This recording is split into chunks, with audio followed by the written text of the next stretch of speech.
नमस्कार, जनता मांगे जवाब में आपका स्वागत है और आपके साथ मैं हूं निर्मल सिंह।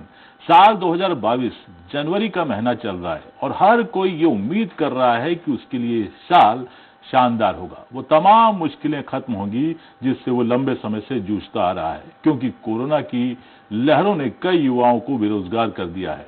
छत्तीसगढ़ सहित देश में लाखों युवा बेरोजगार हो गए। इसी बीच छत्तीसगढ़ सरकार का दावा है कि वो कोरोना काल में भी लाखों युवाओं को सरकारी योजनाओं के जरिए रोजगार उपलब्ध कराने में सफल रही। इतना ही नहीं, सरकार ने अगले 5 सालों में बेरोजगारों को रोजगार उपलब्ध कराने के लिए रोजगार मिशन का गठन किया है। हालांकि विपक्ष के इसे लेकर कई सवाल हैं। बीजेपी अब सरकार से उसकी रोजगार की परिभाषा स्पष्ट करने की मांग कर रही है। बीजेपी का कहना है कि पहले सरकार को यह बताना चाहिए कि उसकी नजर में रोजगार का अर्थ क्या है। आज चर्चा रोजगार के इसी रोडमैप को लेकर।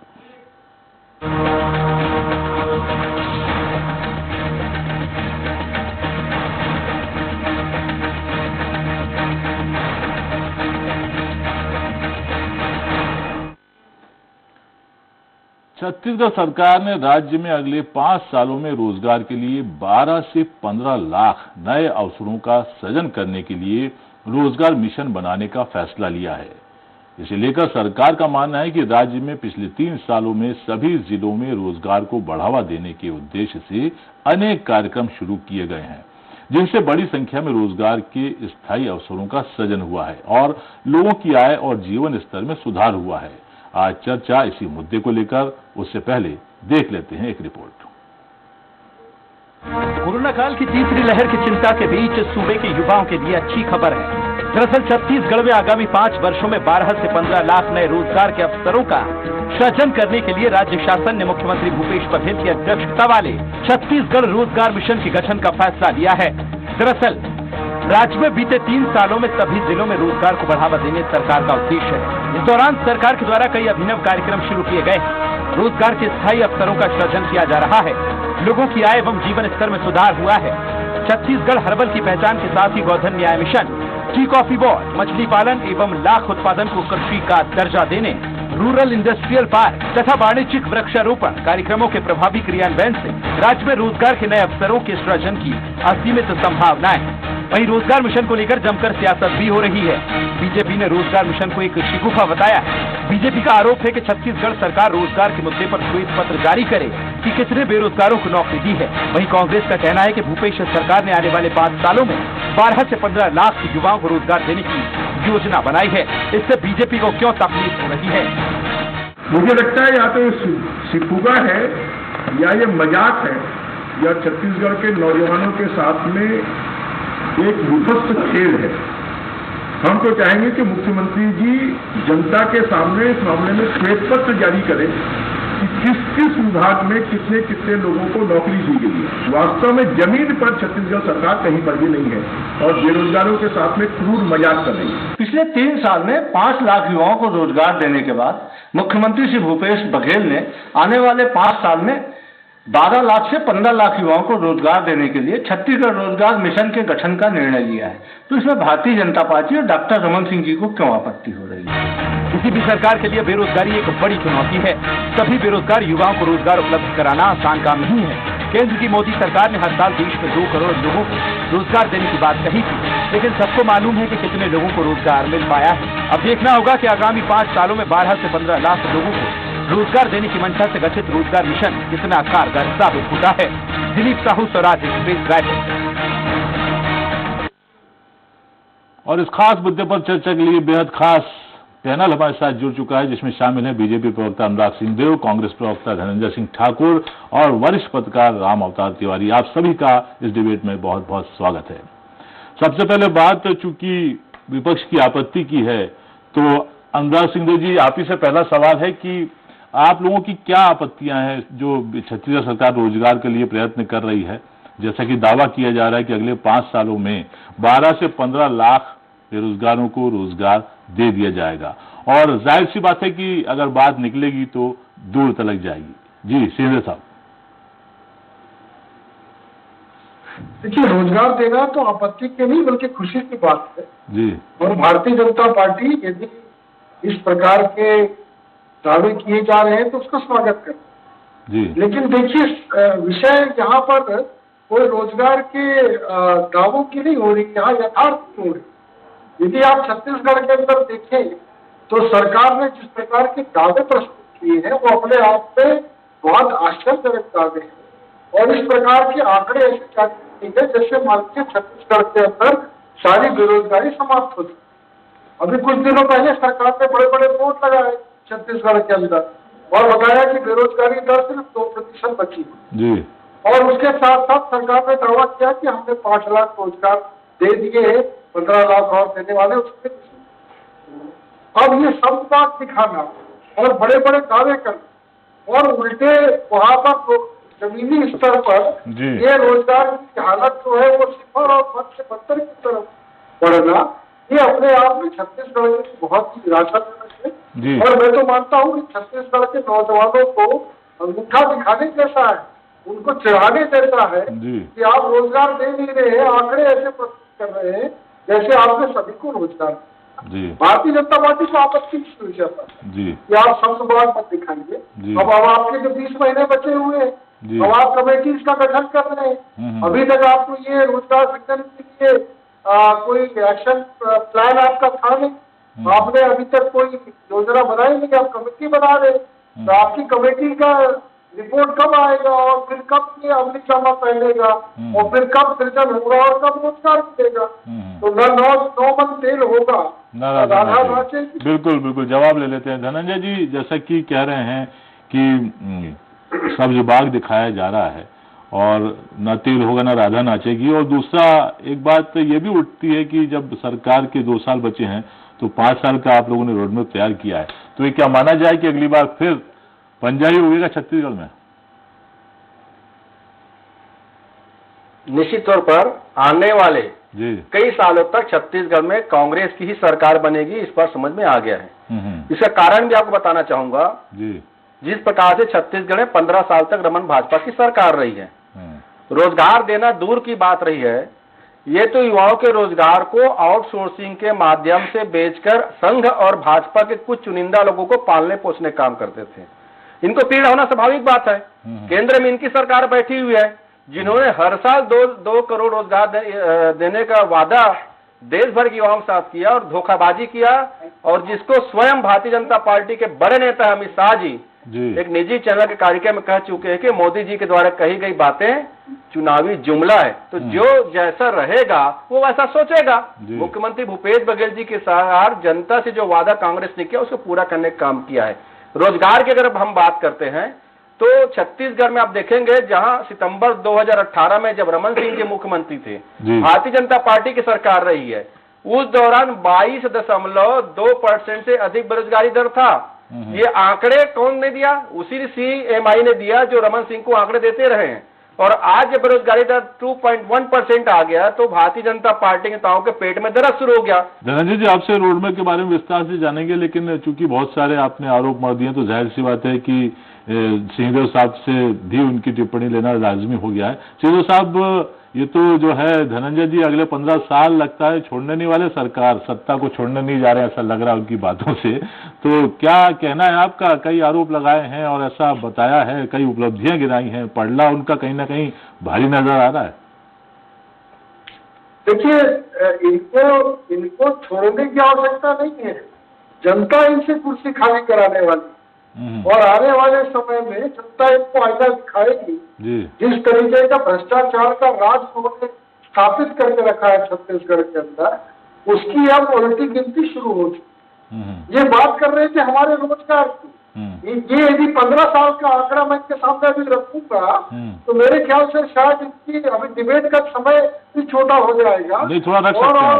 और इनको रखिए ना, आपका पास रहेगा तभी रखेंगे ना, रखिए ना, मैं स्वागत करूंगा आपका। आकलन हो जाएगा अनुराग जी, ये धनंजय जी की बातों में दम जो है आरोप से आए कहीं ना कहीं कि किस तरीके से हमने लाखों युवाओं को मैं आपका स्वागत करूंगा भर्ती कराया, बस्तर से लेकर सरगुजा तक नई बटालियन का गठन किया, नई पुलिस फोर्स खड़ी की, छत्तीसगढ़ में एक नई पुलिसिंग खड़ी हुई, और लाखों शिक्षा कर्मियों के रूप में जो इन्होंने पॉलिसी बनाई थी, ये बोलते कि रेगुलर भर्ती नहीं हो रही थी, इन्होंने रेगुलर भर्ती की पॉलिसी शिक्षा कर्मी के रूप में होने नहीं दी और इसलिए हमको मजबूरन उस समय इन रेगुलर के रूप में ऐसे कर्मचारियों की बढ़िया सवाल पूछा, मैं जवाब देना चाहूंगा। जी धनंजय जी, एक मिनट बात पूरी करना।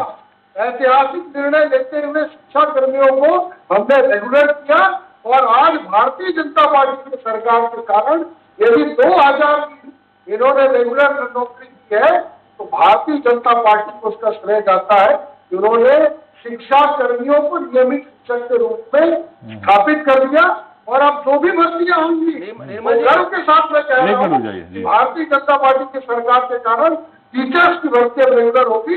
कांग्रेस का जो ये फंडा था इन रेगुलर करके और आज जो उन्होंने झूठ बोला है कि अनियमित कर्मचारियों को नियमित करेंगे और आज एक एक करके उनको जो बाहर निकाल रहे हैं छत्तीसगढ़ के अंदर, जो छत्तीसगढ़ में हजारों बहनों को रोजगार मिलता था, ये सरकार ने बताइए, मैं चैनल का स्वागत करूंगा। इस सरकार की बेईमान सरकार है, ये बेईमानी सिर्फ युवाओं के साथ नहीं बल्कि आपके पास बताने के लिए कुछ भी नहीं है। रमन सिंह की सरकार ने सरकारी कर्जा लिया ना, वैसे युवाओं के रोजगार को बेचा है, वैसे युवाओं के रोजगार को बेचा है रमन सिंह 15 साल का। पीएससी में घोटाला करने वाली सरकार है। पीएससी में आप आश्चर्य करेंगे जी, ये कई ऐसे प्रश्न 15 साल में कितने बार पीएससी एग्जाम हुआ रमन सरकार में? जिसमें 15 साल में कितने बार पीएससी एग्जाम हुआ रमन सरकार ने बताएंगे? 15 साल में कितने बार पीएससी एग्जाम हुआ बताएंगे आप? और ये फर्जी प्रश्न करके विवादित लोगों को 15 साल में कितने पीएससी एग्जाम हुआ भाजपा में बताएंगे? अनुराग जी मेरे ख्याल से अनुराग जी एक मिनट रोकना चाहूंगा जी, अनुराग जी एक मिनट रोकना चाहूंगा आपको। अब मुझे लगता है डिबेट उस मुकाम पे पहुंच चुकी है कि रामावतार तिवारी जी की एक निष्पक्ष टिप्पणी ले लिया है। रामावतार जी देखिए, दावे प्रति दावे सब आपने देख लिए हैं, क्या एक्चुअल स्थिति क्या है छत्तीसगढ़ में? देखिए, आज के समय में जी रोजगार देना एक कठिन चुनौतीपूर्ण काम है बिल्कुल कोई भी सरकार के लिए। जी हाँ, उसमें अगर सरकार संकल्प लेती है और संकल्प बनाने के बाद अगर रोड मैप तैयार करती है बिल्कुल तो स्वागत करना चाहिए। बिल्कुल बिल्कुल उसमें ये मत भिन्नता हो सकता है कि रोजगार किस तरह मिलेगा जी, क्या सबको सरकारी नौकरी देना कठिन चुनौती का काम है जी, क्या प्राइवेट सेक्टर को खोला जाएगा, क्या खुद आत्मनिर्भर बनाने लोगों को जी सरकार ऐसी योजना बनाएगी कि उनको ज्यादा पैसे मिल सके, दुकान मिल सके जी, और ज्यादा से ज्यादा आत्मनिर्भरता की ओर अगर युवक जाता है तो आने वाला कल छत्तीसगढ़ जी और का भविष्य ज्यादा बेहतर होगा। बिल्कुल। तो अभी जो सरकार सोच रही है, सरकार को और अपनी नीति को स्पष्ट करना होगा जी, अपनी दृढ़ इच्छा शक्ति को और मजबूत करना होगा, क्योंकि इसमें सरकारी नौकरी के दरवाजे खुले हैं। अभी लगातार कई विभागों से विज्ञापन निकल रहे हैं जी, भर्ती की प्रक्रिया कोरोना काल होने के बावजूद भी चल रही है जी, ये अच्छी बात है। परंतु सरकारी नौकरी कितनों को देंगे, क्योंकि संख्या बहुत ज्यादा है।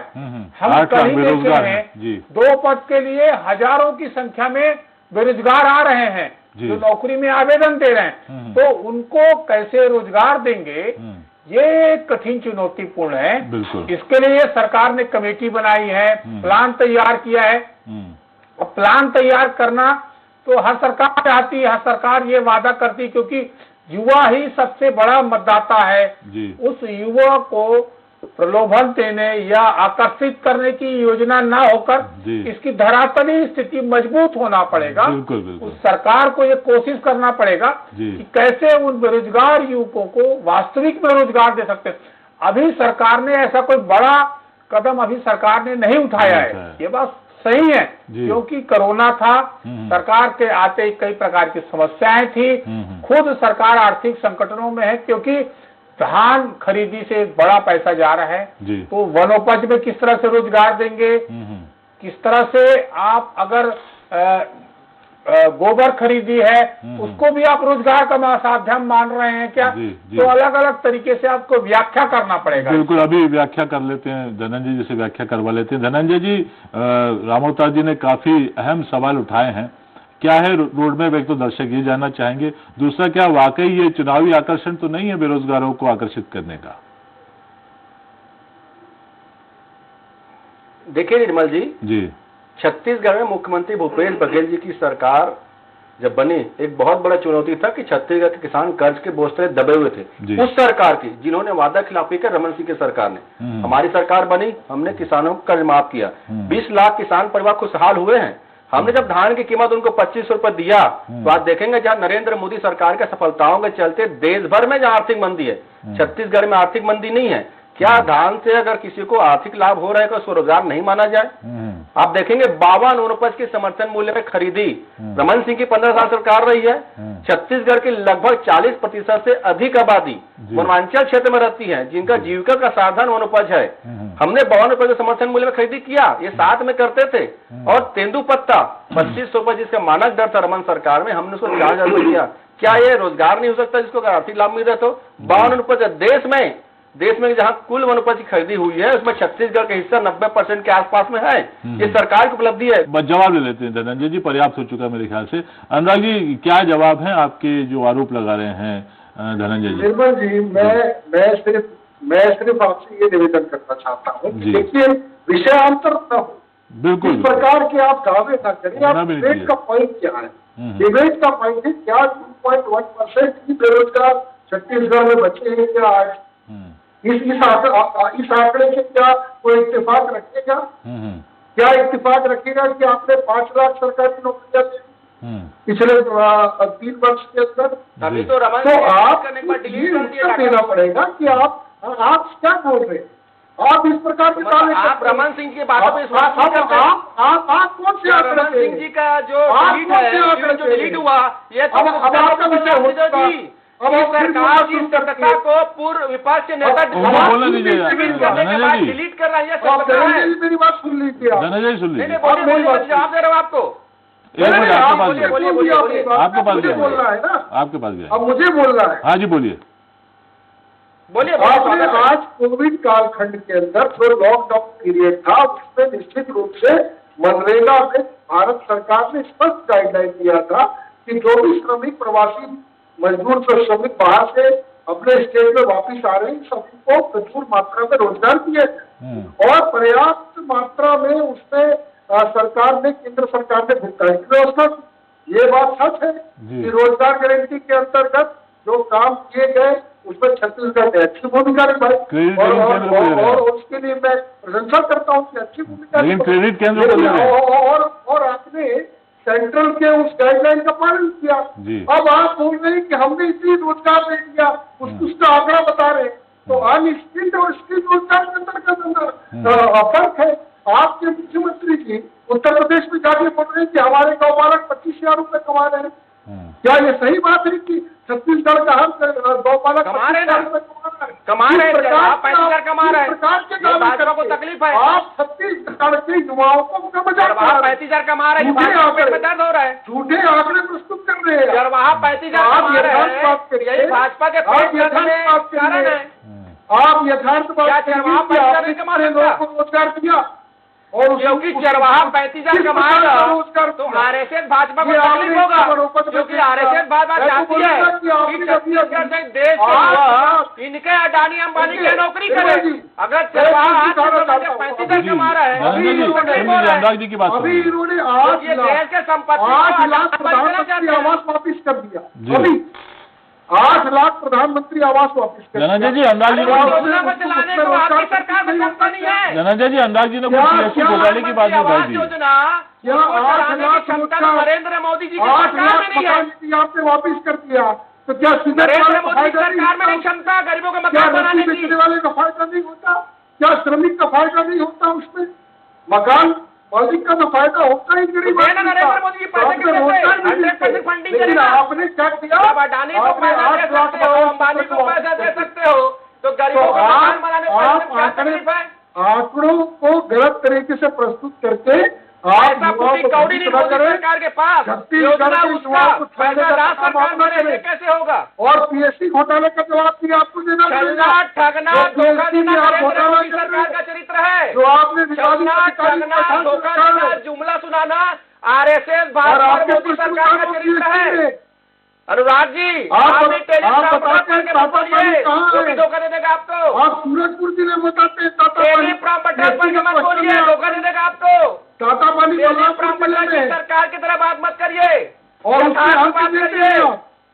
जैसे मोदी जी टेलीग्राम पटेल पर बात करते हैं ना, ऐसा बात अरे भाई आप दोनों बोलेंगे तो समझ में आएगा। धनंजय जी, अनुराग जी, टेलीग्राम पटेल की तरह बात मत करिए, वो धोखा देगा आपको। अनुराग जी, धनंजय जी से पूछ लेते, धनंजय जी से पूछ लेते हैं। धनंजय जी, अनुराग जी ने कुछ टेलीग्राम पटेल पर का जवाब मत दीजिए नरेंद्र मोदी जी की तरह। धनंजय जी, वो धोखा खाओगे। अनुराग जी ने कोई पीएससी घोटाले की भी बात उठाई थी। धनंजय जी, ये पीएससी घोटाले का क्या जिक्र है? टेलीग्राम पटेल पर का जवाब मत दीजिए धनंजय जी। जब नेट बंद हो जाएगा आप धोखा खा जाओगे। धनंजय जी, अरे धनंजय जी, आपको मेरी आवाज आ रही है? धनंजय जी, पीएससी घोटाले का कोई आरोप लगाया था अनुराग जी ने? खिलाफ सैकड़ों प्रकरण है। ये पीएससी घोटाले का क्या जिक्र किया था अनुराग जी ने? धनंजय जी, पीएससी क्या घोटाला है? भारतीय जनता पार्टी ने कहा ना कि मानसिक, हाँ वहीं पे आना चाह रहा हूँ, भारतीय जनता पार्टी के मानसिक बदहाली के दौर से गुजर रहे हैं। पीएससी के एग्जाम को सफल बनाने में रमन सिंह की सरकार नाकाम रही है। मुख्यमंत्री भूपेश बघेल के सरकार में पीएससी का एग्जाम होता है, छात्रों को परीक्षा देने का मौका मिलता है, नौकरी मिलती है, इनको तकलीफ शुरू हो जाता है। एक घोटाला का आरोप लगाए हैं, पर प्रमाणित तो करिए ना। ये टेलीग्राम पटेल की तरह बात मत करिए ना कि टेलीग्राम पटेल में जो लिखा है वो पढ़ लिए, नेट बंद हुआ तो भूल है। अरे सबूत पेश करिए ना, आप आरोप लगा रहे हैं, सबूत पेश करिए। मेरे ख्याल से सबूत पेश करिए ना। रामावतार जी की झूठ टिप्पणी बोलना ले तो लेते नरेंद्र मोदी हैं। सरकार का चरित्र है, आरएसएस का चरित्र है। 100% विवादित है। अनुराग जी, सबूत दीजिए ना भाई। अनुराग जी, जैसा कि मैंने पहले सबूत कहा दीजिए, था, आपके पास कोई दस्तावेज दीजिए कि घोटाला हुआ है। धनंजय जी, जैसा कि मैंने कहा था, अनुराग जी, जैसा मैंने कहा था, आपके पास कोई दस्तावेज है क्या? बताइए कि हम बात करें नरेंद्र मोदी जी की तरह। जैसा कि आपके पास दस्तावेज है कि नरेंद्र मोदी जी की तरह हम बात करें टेलीग्राम पटेल धनंजय जी, जैसा कि मैंने शुरू में ही कहा था कि बात निकलेगी तो दूर तक जाएगी, लेकिन इसीलिए रामावतार जी की विशेष और निष्पक्ष टिप्पणी ले लेते हैं। रामावतार जी, क्या कहना है आपका? 15 साल के रमन सरकार और अभी 3 साल के भूपेश सरकार, ऐसा आपको किससे लगता है कि शिद्दत के साथ जिसने बेरोजगारी दूर करने का प्रयास किया हो?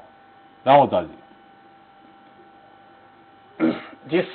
जिस तरह केंद्र सरकार ने जी रोजगार पर चर्चा के समय पकौड़े तलने को रोजगार का रूप बता दिया था तो एक बवाल मच गया था। बिल्कुल, भजिया तलने का जी। उसकी अलग अलग अपने तरीके से कांग्रेस ने, अपने तरीके से भाजपा ने व्याख्या की थी। उसी तरह क्या व्याख्या इस समय हो रही है। जब भी रोजगार का परिप्रेक्ष्य आता है जी, उस समय अपनी सुविधा के अनुसार, अपनी जरूरतों के अनुसार अगर रोजगार और बेरोजगार को अगर समीक्षा करेंगे तो वास्तविक लोगों को रोजगार नहीं मिल पाएगा। रोजगार बनाने के लिए आपको एक रोड मैप तैयार करना पड़ेगा, बिल्कुल, एक इच्छा शक्ति तैयार करना पड़ेगा, और जो प्रतिभाशाली युवा हैं उनको बेहतर मौका देना पड़ेगा। उसी से विकास जो है वो राज्य का भी विकास होगा, मानव समाज का भी विकास होगा, और एक बेहतर कार्य योजना से लोगों को भी संतुष्टि आएगी। तो उस दिशा में रोजगार को ले जाने की जरूरतें हैं, और सबको रोजगार जो है सरकार में कोई भी सरकार नहीं दे सकती। उसका प्राइवेट में किस तरह से रोजगार हो सकता है, आत्मनिर्भर किस तरह से बना सकते हैं, और सरकार आगे बढ़ के क्या काम कर रही है उसमें, ये सब चीज अभी दिखाना का समय है। अभी दिखाना होगा और बताना होगा, और चुनाव के समय ये एक बड़ा मुद्दा रहेगा ही। जी बिल्कुल, जैसा कि धनंजय जी ने भी अभी इस बारे में काफी व्याख्या की। धनंजय जी और अनुराग जी, आप दोनों को 1-1 मिनट देना चाहूंगा। अगर आप लोग कुछ और बोलना चाहें तो जरूर बोल सकते हैं। धनंजय जी। अनुराग जी पहले बोल ले। जी अनुराग जी पहले आप बोल रहे हैं, विपक्ष है आप। देखिए निर्मल जी, भारतीय जनता पार्टी को रोजगार छत्तीसगढ़ में मिलना चाहिए युवाओं को, और प्रमाणिक रूप से रोजगार मिलना चाहिए। सरकार अनस्किल्ड रोजगार के आंकड़े को अपनी उपलब्धि न बताए, वो प्रमाणिक रूप से रोजगार के आंकड़े प्रस्तुत करे, तो निश्चित रूप से आने वाले समय में छत्तीसगढ़ के युवाओं का भला हो पाएगा। सरकार यदि इस प्रकार के गोल गोल बात करेगी और फर्जी आंकड़े प्रस्तुत करेगी तो इससे युवाओं का कल्याण नहीं होगा। जी धनंजय जी, अब आप बोले। धनंजय जी, देखिए 15 साल में छत्तीसगढ़ में रमन सिंह की सरकार रही और 7 साल से केंद्र में नरेंद्र मोदी की सरकार है। दोनों ने युवाओं को नौकरी देने में नाकामी इनके हिस्से में आता है, क्योंकि दोनों ने वादा के अनुसार काम नहीं किया है। मुख्यमंत्री भूपेश बघेल की सरकार ने जो 3 साल में युवाओं को रोजगार देने में सफलता प्राप्त की है, चाहे सरकारी माध्यम से हो, स्वरोजगार के माध्यम से, अन्य रोजगार के माध्यम से, उससे भारतीय जनता पार्टी नेताओं को तकलीफ शुरू हो चुका है, क्योंकि इनके वादा खिलाफी का चरित्र और युवाओं को धोखा देने का चरित्र से उजागर होता है। और आने वाले समय में भाजपा को यह डर सता रहा है कि जिस प्रकार से 3 साल से बेरोजगार है, आने वाले समय भाजपा इस प्रकार राजनीतिक बेरोजगार रहेगी, इसलिए इस पर झूठे बात कर रही है। छत्तीसगढ़ में जो रोजगार मिला है, भाजपा शासित राज्यों में कहीं भी इस प्रकार की योजना नहीं है, क्योंकि इनके पास युवाओं के लिए कोई लक्ष्य है ही नहीं। ये झूठ बोलकर, जुमला सुनाकर या युवाओं को लड़ाकर राजनीति करना चाहते हैं। हम युवाओं के लिए काम करके राजनीति करना चाहते हैं, इसलिए हमने 5 प्लान बनाया। जी जी जी, बिल्कुल धनंजय जी, ये पब्लिक है, सब जानती है, जैसे कि सभी जानते हैं, और उसका क्या हकीकत है वो पता आने वाले समय में चली जाएगा। धनंजय जी, अनुराग जी और रामावतार जी, आप तीनों हमारे साथ जुड़े, आप तीनों का बेहद शुक्रिया। और बहरहाल राज्य में पिछले 30 साल में सभी जिलों में रोजगार को बढ़ावा देने के उद्देश्य से अनेक नए कार्यक्रम शुरू किए गए हैं, जिनसे बड़ी संख्या में रोजगार के स्थायी अवसरों का सृजन भी हुआ है। लोगों की आय और जीवन स्तर में सुधार हुआ है और छत्तीसगढ़ हर्बल्स की पहल के साथ ही गोधन न्याय मिशन, टी कॉफी बोर्ड, मछली पालन एवं लाख उत्पादन को कृषि का दर्जा देने, rural industries park, millet mission और वाणिज्यिक वृक्षारोपण जैसे कार्यक्रमों के प्रभावी क्रियान्वयन से राज्य में रोजगार के नए अवसरों के सृजन की असीमित संभावना है। ऐसे में देखने वाली बात होगी कि कोरोना काल में देश में बढ़ती बेरोजगारी के बीच धान के कटोरे में रोजगार मिशन योजना की लॉन्चिंग क्या सूबे में बेरोजगारों के जख्मों पर मरहम लगा सकेगी।